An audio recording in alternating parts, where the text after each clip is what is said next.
भारत माता की, भारत माता की। आप सभी को नमस्कार, राम राम। मेवाड़, मालवा और गुजरात की संस्कृतियों की त्रिवेणी बेणेश्वर धाम की पवित्र भूमि को मैं नमन करता हूं। कुछ समय पहले मैंने मावजी महाराज का स्मरण करते हुए गारंटी दी थी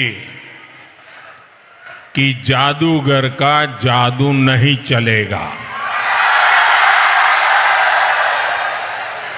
वागड़ ने, राजस्थान ने मोदी की वाणी का मान रखा। इसके लिए आप सभी का मैं सिर झुका करके वंदन करता हूं। महाराणा प्रताप, बंसिया भील और गोविंद गुरु के शौर्य की ये भूमि आज शक्तिशाली भारत के लिए मजबूत सरकार का प्रण ले रही है। चारों तरफ मैं राजस्थान में जहां जहां गया हूं, हिंदुस्तान के जिस कोने में पहुंचा हूं अब तक, चारों तरफ एक ही बात गूंज रही है। फिर एक बार, फिर एक बार, फिर एक बार।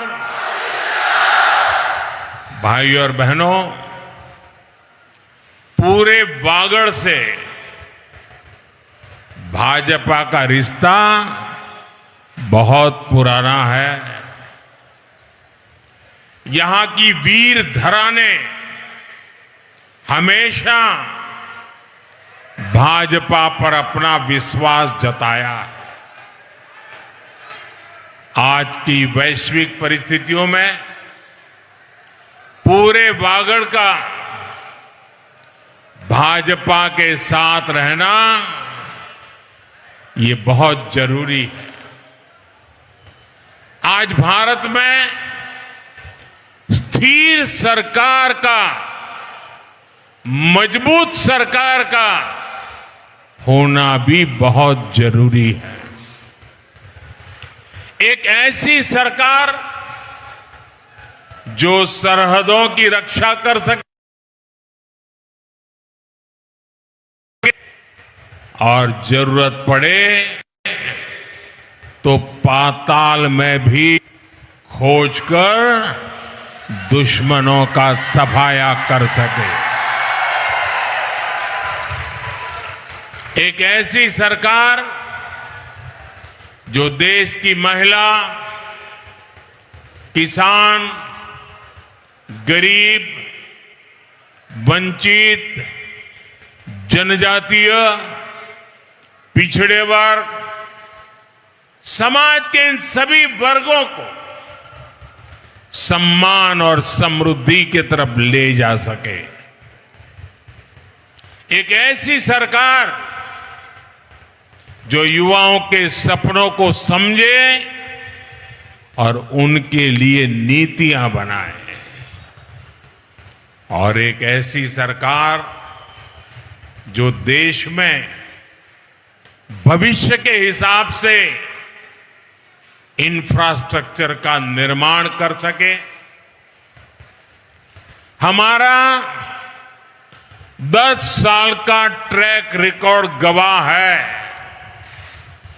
ये काम सिर्फ और सिर्फ भाजपा ही कर सकती है।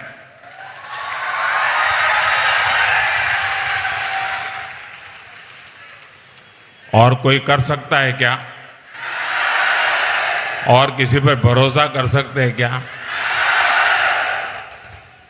और लोग यहां वोट मांगने के लिए निकले हैं, उनको पूछो तो भाई, इतना बड़ा देश, एक नाम तो बताओ, हम किसको सुपुर्द करें? बताओ, कोई नाम बता सकते हैं क्या? कोई नाम बता सकते हैं क्या? क्या आप ऐसे जिसका नाम ही नहीं है, पहचान नहीं है, पुराना कोई रिकॉर्ड का अता पता नहीं है, क्या उसको इतना बड़ा देश दे सकते हैं क्या? क्या आपके सपनों को उनके भरोसे छोड़ सकते हैं क्या? क्या आपके बच्चों के भविष्य को उनके हवाले कर सकते हैं क्या? ये मोदी है, जिसको आप जानते हैं ना, जानते हैं ना। 23 साल से हो गए, 13 साल गुजरात में भी ये डूंगरपुर बांसवाड़ा के लोगों ने तो मुझे बहुत निकट से देखा है। और मैं तो आपके लिए एक प्रकार से घर का ही हूं।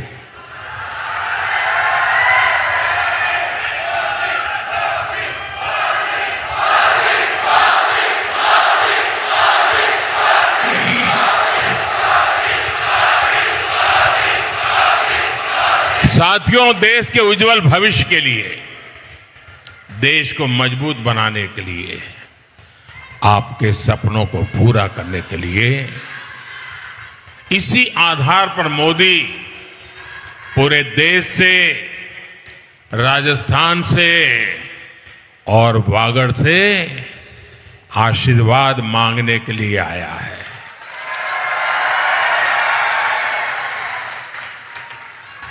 भाइयों और बहनों, भाजपा सबका साथ, सबका विकास, सुशासन का एक उम्दा मंत्र लेकर के समर्पण भाव से काम कर रही है। बांसवाड़ा और डूंगरपुर के जिन 3 लाख परिवारों को पक्के घर मिले हैं, उनमें से बड़ी संख्या में हमारे आदिवासी परिवार है।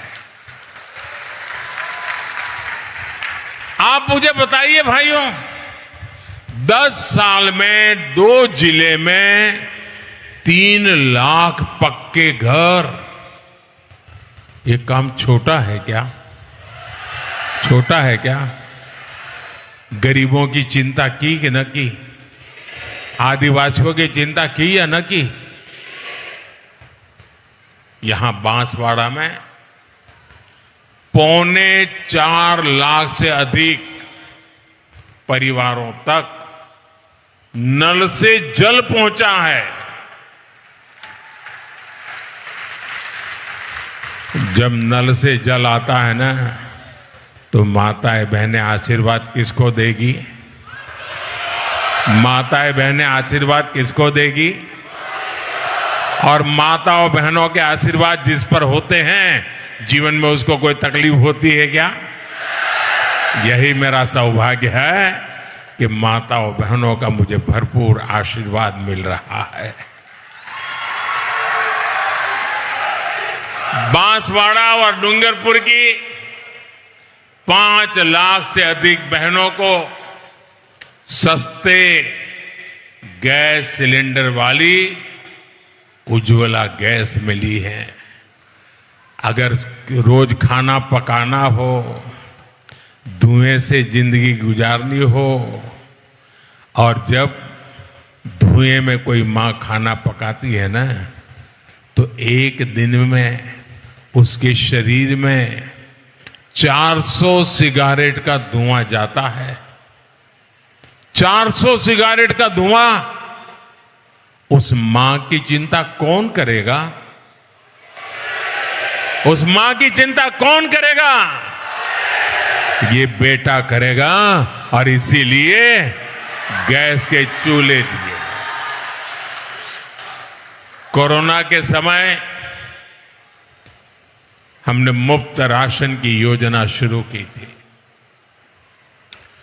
दुनिया भर में बहुत बड़ा संकट आया था, लेकिन संकट में मुझे सबसे पहली याद मेरे आदिवासी भाई बहनों की आई, मेरे गरीब परिवारों की आई, मेरे दलित, मेरे वंचित, मेरे पिछड़ों की याद आई। और मुझ पर दबाव था।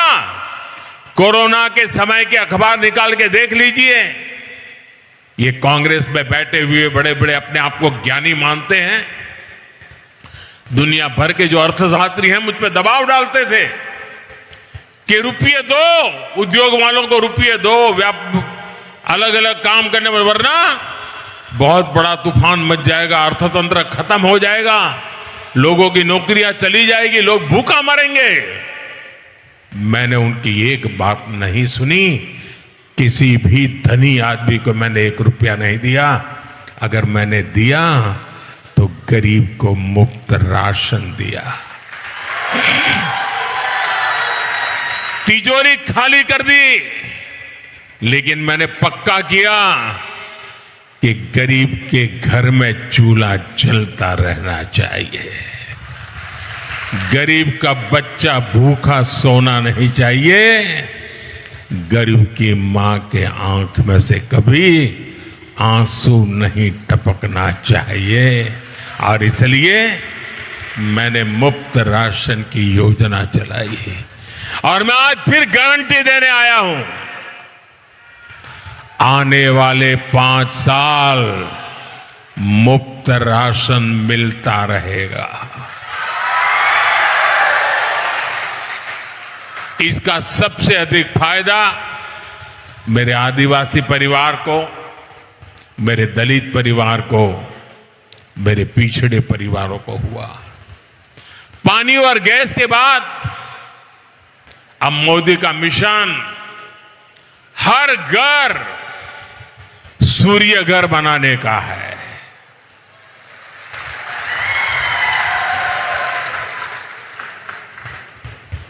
मेरी कोशिश है आपका बिजली का बिल 0 हो जाए,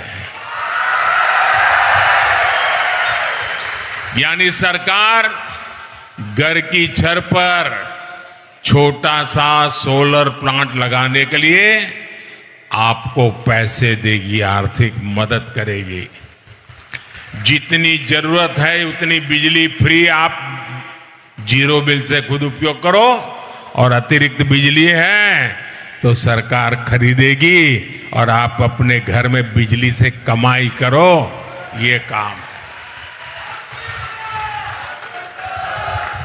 मोदी हर बार कोई नया काम आप ही की सेवा के लिए करता है, आपकी मजबूती के लिए करता है, क्योंकि मुझे मेरा देश मजबूत बनाने के लिए हर परिवार को मजबूत बनाना है। भाइयों बहनों, आप लोग चुनाव प्रचार में जाते होंगे, जाते हैं, लोगों को मिलते होंगे, मिलते हैं, तो मेरा एक काम करोगे? ऐसे नहीं हाथ ऊपर करके पूरी ताकत से बताओ, मेरा एक काम करोगे? पक्का करोगे? अभी जब आप प्रचार में जाएंगे तो हो सकता है किसी गांव में 1-2 ऐसे परिवार मिल जाए जिनको अभी गैस चूल्हा नहीं मिला होगा, 1-2 परिवार मिल जाए जिनको अभी नल से जल नहीं मिला होगा, कुछ परिवार मिल जाए जिनको अभी पक्का घर नहीं मिला होगा, कुछ परिवार ऐसे होंगे पहले की तुलना में अब 2 परिवार बन गए होंगे और घर की जरूरत होगी। तो मेरा एक काम करना है, उनको बता देना कि मोदी ने गारंटी दी है कि 4 जून के बाद, नई सरकार बनने के बाद, मैं उनके ये अधूरे काम भी पूरे कर दूंगा। ये मेरी गारंटी पहुंचा दोगे?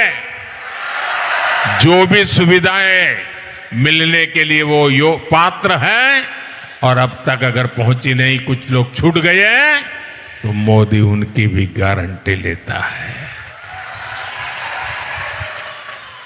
साथियों, आप में से जो लोग भी मेहनत करते होंगे, नौकरी करते होंगे, कमाते होंगे, आपके परिवार में बुजुर्ग होंगे, बूढ़े माँ बाप होंगे, नाना नानी हो सकते हैं, चाचा चाची हो सकते हैं। अब आप इतना काम करते हैं तो आपका मन रहता है कि भाई कमाई का कुछ पैसा बच्चों के भविष्य के लिए लगाएं। लेकिन परिवार में बुजुर्ग माँ बाप है, उनको और कोई खर्चा नहीं होता है, लेकिन कोई बीमारी आ जाए तो दवाई का खर्चा तो हो ही जाता है। और वो उम्र भी ऐसी होती है कि दवाई का खर्चा होना ही होना होता है। मैं आप सबको कहना चाहता हूं, ये जो दवाई का इलाज का बोझ आप पर है ना, जैसे वो आपके माता पिता है, वैसे ही वो मेरे माता पिता भी है। और इसलिए आज आपके माता पिता का खर्च दवाई का आप उठाते हैं ना, 70 साल की ऊपर के आपके परिवार के बुजुर्गों की इलाज का खर्चा अब ये आपका बेटा उठाएगा। और इसलिए भाजपा ने ऐलान किया है कि 70 वर्ष की ऊपर के आयु के सभी बुजुर्गों को, चाहे वो गरीब हो, मध्यम वर्ग हो, उच्च हो, कोई भी हिंदुस्तान का कोई भी 70 साल से ऊपर का बुजुर्ग होगा, उनका इलाज मुफ्त किया जाएगा। सरकार उसका जिम्मा लेगी। भाई और बहनों, मैं माता त्रिपुरा सुंदरी को नमन करते हुए माताओं बहनों को भी मोदी की एक बड़ी गारंटी याद दिला रहा हूं। लखपति दीदी अभियान के तहत अब तक 1 करोड़ बहनों की वार्षिक आय 1 लाख से अधिक हो चुकी है। अब मोदी की गारंटी है कि 3 करोड़ बहनों को लखपति दीदी बनाया जाएगा। हमारी बेटियां खेलों में खूब आगे बढ़े, इसके लिए भी विशेष कार्यक्रम, विशेष सुविधाएं बनाई जाएगी। यहां स्वयं सहायता समूहों से जुड़ी जो बहनें हैं, उनके लिए आने वाले 5 साल सुख समृद्धि के होने वाले हैं। भाजपा ने इन समूहों से जुड़ी बहनों को विशेष ट्रेनिंग का ऐलान किया है, ताकि वो भी शिक्षा, स्वास्थ्य, पर्यटन जैसे क्षेत्रों से जुड़ सके। बिना गारंटी का ऋण देने वाली मुद्रा योजना के तहत लोन की सीमा 10 लाख से बढ़ाकर 20 लाख की जा रही है। इसका फायदा भी मेरी माताओं बहनों को भी होगा। साथियों, भाजपा गरीब कल्याण के लिए समर्पित है, पूरी ईमानदारी से काम करती है, लेकिन कांग्रेस की दुकान में भय, भूख और भ्रष्टाचार ही बिकता है। कांग्रेस ने हमेशा दलितों को डराया, कभी आदिवासियों को डराया, कभी अल्पसंख्यकों को डराया। आज भी ये कभी लोकतंत्र को लेकर, संविधान को लेकर, आरक्षण को लेकर भांति भांति का झूठ फैला रहे हैं, भांति भांति का डर दिखा रहे हैं। लेकिन कांग्रेस को पता नहीं है कि भारत हर प्रकार से डर से बाहर निकल चुका है, और इसीलिए इनका जुट नहीं चल पा रहा है। आज देखिए, देश भर में जिन जिन राज्यों में आदिवासी आबादी अधिक है, वहां कांग्रेस या तो सत्ता से बाहर है या फिर तीसरे चौथे नंबर पर है। साथियों, कांग्रेस के विरुद्ध यह आदिवासी समाज का आक्रोश है। इस आक्रोश के ठोस कारण है। आप मुझे बताइए, जब पंचायत से पार्लियामेंट तक कांग्रेस की सरकारें थी, तब भी आदिवासी समाज था या नहीं था? आदिवासी समाज था कि नहीं था? देश गुलाम था तब भी आदिवासी समाज था कि नहीं था? प्रभु रामचंद्र के जमाने में आदिवासी समाज था कि नहीं था? लेकिन तो कभी आदिवासियों के कल्याण के लिए कोई मंत्री मिनिस्ट्री बनाने का मन नहीं कर गया, बजट बनाने का मन नहीं कर गया। ये अटल जी की सरकार आई तब पहली बार आदिवासियों के लिए अलग मंत्रालय बना, अलग बजट बना। करोड़ों आदिवासी बेटे बेटियों में से कांग्रेस को 60 वर्षों में एक भी ऐसा नहीं मिला जो देश का राष्ट्रपति बन सके। क्या आदिवासी समाज में क्षमता नहीं थी क्या? जरा सोचिए कांग्रेस की क्या मानसिकता है। 2014 में आपने अपने सेवक को आशीर्वाद दिया। आज देश की पहली नागरिक, हमारी सेनाओं की सुप्रीम कमांडर, देश की राष्ट्रपति आदिवासी समाज की एक बेटी है। यही असली भागीदारी है, यही बाबा साहेब के दिए संविधान की स्पिरिट है। पूरी दुनिया ने इसकी प्रशंसा की, लेकिन कांग्रेस और इंडी गठबंधन उनका विरोध किया।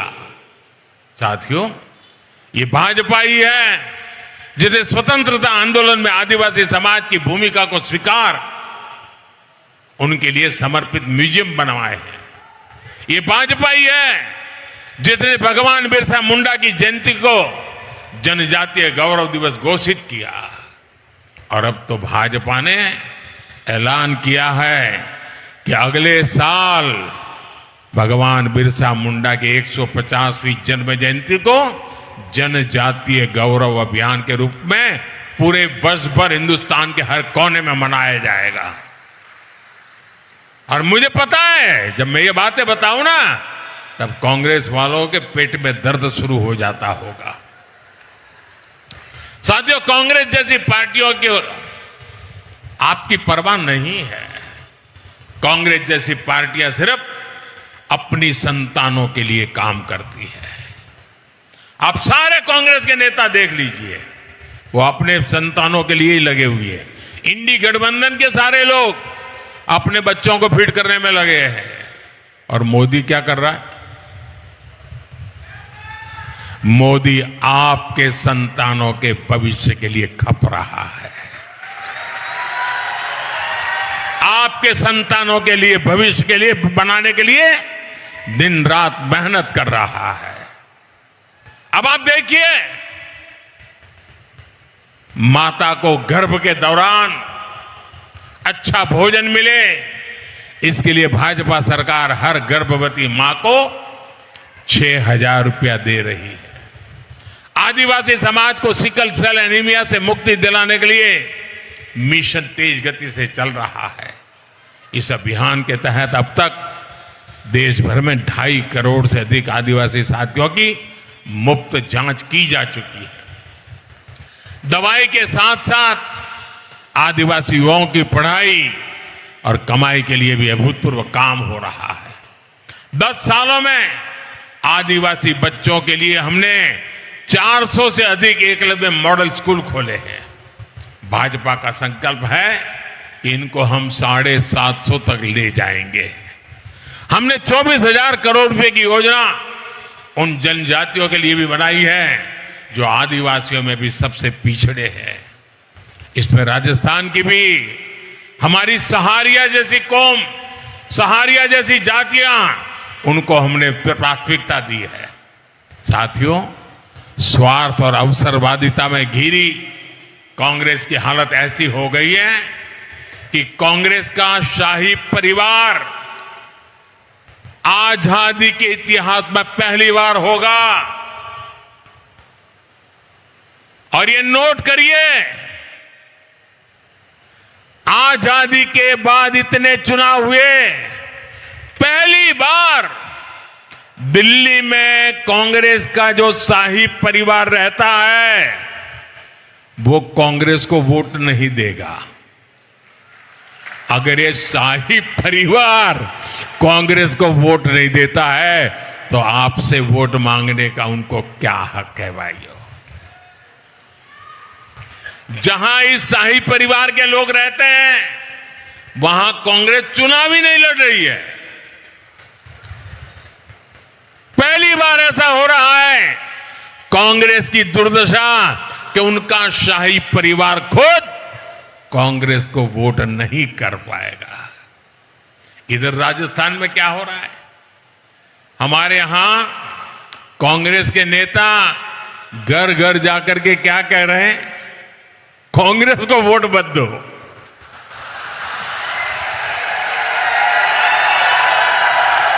पूरी कांग्रेस पार्टी। हम पहले तो सुनते थे कि वो कहते थे भाजपा को वोट मत दो। यहां पर पूरी कांग्रेस पार्टी घर घर जाके कह रही है कांग्रेस को वोट मत दो। दिल्ली में शाही परिवार कांग्रेस को वोट नहीं देता, यहां कांग्रेस कहती है कांग्रेस को वोट मत दो। ये हाल है इस पार्टी का। इस पर आप भरोसा कर सकते हैं? भाइयों बहनों, इन दिनों जो लोग कांग्रेस छोड़कर के बाहर निकले हैं वे एक बात बड़ी गंभीरता से बताते हैं। वो सारे लोग कह रहे हैं कि कांग्रेस अब कांग्रेस नहीं रही है। अब कांग्रेस अर्बन नक्सलों के कब्जे में चली गई है। कांग्रेस अब वामपंथियों के चंगुल में फंसी हुई है। तो हमारे एक मित्र ने उनको पूछा कि आप ये कैसे कहते हैं? तो उन्होंने कहा उनका मैनिफेस्टो देख लीजिए, इस बार का कांग्रेस का मैनिफेस्टो देख लीजिए। कांग्रेस ने अपने मैनिफेस्टो में जो कहा है वो चिंताजनक है, गंभीर है, और ये माओवाद की सोच को धरती पर उतारने की उनकी कोशिश है। उन्होंने कहा है कि अगर कांग्रेस की सरकार बनेगी तो हर एक की प्रॉपर्टी का सर्वे किया जाएगा। हमारी बहनों के पास सोना कितना है उसकी जांच की जाएगी, उसका हिसाब लगाया जाएगा। हमारे आदिवासी परिवारों में चांदी होती है, सिल्वर कितना है उसका हिसाब लगाया जाएगा। सरकारी मुलाजिमों के पास कितना जगह है, क्या है, पैसे कहाँ है, नौकरी कहाँ है, उसकी जांच की जाएगी। इतना ही नहीं, आगे क्या कहा है? ये जो गोल्ड है बहनों का और जो संपत्ति है ये सबको समान रूप से वितरित कर दी जाएगी। क्या ये आपको मंजूर है? क्या आपकी संपत्ति सरकार को हटने का अधिकार है? क्या आपकी संपत्ति को, आपने मेहनत करके कमाई हुई संपत्ति को सरकार को ऐंठने का अधिकार है? क्या उस संपत्ति को मेरी माताओं बहनों की जिंदगी में सोना वो सिर्फ शो करने के लिए नहीं होता है, उसके स्वाभिमान से जुड़ा हुआ है। उसका मंगलसूत्र वो एक सोने का कीमत का मुद्दा नहीं है, उसके जीवन के सपनों से जुड़ा हुआ है। तुम उसे छीनने की बात कर रहे हो अपने मैनिफेस्टो में। गोल्ड ले लेंगे, सबको वितरित कर देंगे। और पहले जब उनकी सरकार थी उन्होंने कहा था कि देश की संपत्ति पर पहला अधिकार मुसलमानों का है। इसका मतलब ये संपत्ति इकट्ठी करके किसको बांटेंगे? जिनके ज्यादा बच्चे हैं उनको बांटेंगे। घुसपैठियों को बांटेंगे। क्या आपकी मेहनत की कमाई का पैसा घुसपैठियों को दिया जाएगा? आपको मंजूर है? ये कांग्रेस का मैनिफेस्टो कह रहा है कि वो माताओं बहनों का सोने का हिसाब करेंगे, उसकी जड़ती करेंगे, जानकारी लेंगे और फिर उस संपत्ति को बांट देंगे और उनको बांटेंगे जिनको मनमोहन सिंह जी की सरकार ने कहा था कि संपत्ति पर पहला अधिकार मुसलमानों का है। भाइयों बहनों, ये अर्बन नक्सल की सोच मेरी माताओं बहनों, ये आपका मंगलसूत्र भी बचने नहीं देंगे, यहां तक जाएंगे मैं कहने आया हूं। साथियों, कांग्रेस में भ्रष्टाचार ही शिष्टाचार है, ये तो वागड़ के लोग अच्छी तरह जानते हैं। कांग्रेस के शासनकाल में युवाओं के सपनों के साथ खिलवाड़ किया गया। अब कांग्रेस के पेपर लीक माफिया पर भी हमारे भजनलाल जी पूरी ताकत से लगे हैं और उनको ठिकाने लगा करके रहेंगे। केंद्र सरकार ने भी इसके लिए एक कड़ा कानून बनाया है। अब इनको यह भी मालूम नहीं है, पार्लियामेंट में बैठते हैं, पेपर लीक का कानून बन चुका है, अबे घूमते फिरते हैं हम कानून बनाएंगे। ये कानून युवाओं को धोखा देने वालों को कड़ी सजा दिलाएगा और ये मोदी की गारंटी है। साथियों, कांग्रेस ने वागड़ इलाके को भी सड़क, रेल और दूसरी कनेक्टिविटी से हमेशा वंचित रखा। आपको ऐसी सुविधाएं देना ये मोदी की गारंटी है। हमने रतलाम डूंगरपुर रेल लाइन को वाया बांसवाड़ा से जोड़ने का काम शुरू करवाया। इस काम को भी कांग्रेस ने बरसों तक लटका कर रखा था। उदयपुर, बांसवाड़ा और डूंगरपुर को शामला जी गुजरात के साथ जोड़ने वाले नेशनल हाईवे से भी बहुत फायदा हो रहा है। उदयपुर में कनेक्टिविटी सुधारने के बहुत सारे काम हो रहे हैं। इसमें हाईवे, रेलवे के कई प्रोजेक्ट शामिल है। बांसवाड़ा में पावर प्लांट भी बन रहा है। 4 जून के बाद ऐसे हर काम को तेजी से पूरा किया जाएगा। साथियों, बीते साल में बहुत कुछ हुआ है, लेकिन अभी हमें विकसित भारत बनाने के लिए बहुत कुछ करना है। मोदी का मिशन है 24/7 फॉर 2047। मैं आपको भी इस मिशन से जुड़ने के लिए आमंत्रित कर रहा हूं और इसके लिए 26 अप्रैल को भारी मतदान जरूरी है। बांसवाड़ा से हमारे साथी भाई महेंद्र मालवीय, उदयपुर से मन्नालाल रावत संसद पहुंचेंगे तो मोदी के मिशन को मजबूत करेंगे। और हां, आपको बागीदोरा उपचुनाव में भाजपा प्रत्याशी सुभाष तमोलिया जी को भी अपना प्रचंड समर्थन देना है। आप घर घर जाना और सबको कहना मतदान अवश्य करें। कहेंगे? मतदान करने के लिए कहेंगे?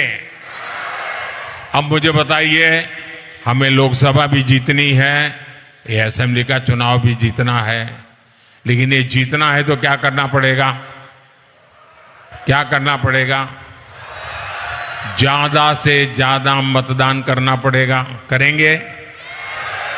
मतदान करने के लिए जाएं तो गांव में, बूथ में एक पूरा उत्सव का वातावरण बनाइए। गाने गाते गाते सब माताएं बहनें वोट करने के लिए जाए, सामूहिक रूप से जाए। देखिए, एक माहौल बन जाएगा, लोकतंत्र का उत्सव बन जाएगा। और दूसरा काम, हर किसी का एक ही संकल्प होना चाहिए, हम हमारा पोलिंग बूथ जीत के रहेंगे। हमारा पोलिंग बूथ हम हारेंगे नहीं। हमारे पोलिंग बूथ में हम भाजपा का झंडा झुकने नहीं देंगे। इसकी चिंता करेंगे? पक्का करेंगे? अच्छा, मेरा एक काम करेंगे? क्यों ठंडे हो गए? ये मालवीय जी के लिए कहा तो सबने कहा करेंगे। अब मैं कह रहा हूं मेरा काम करेंगे तो ठंडे पड़ गए। जरा हाथ ऊपर करके बताइए, मेरा काम करेंगे?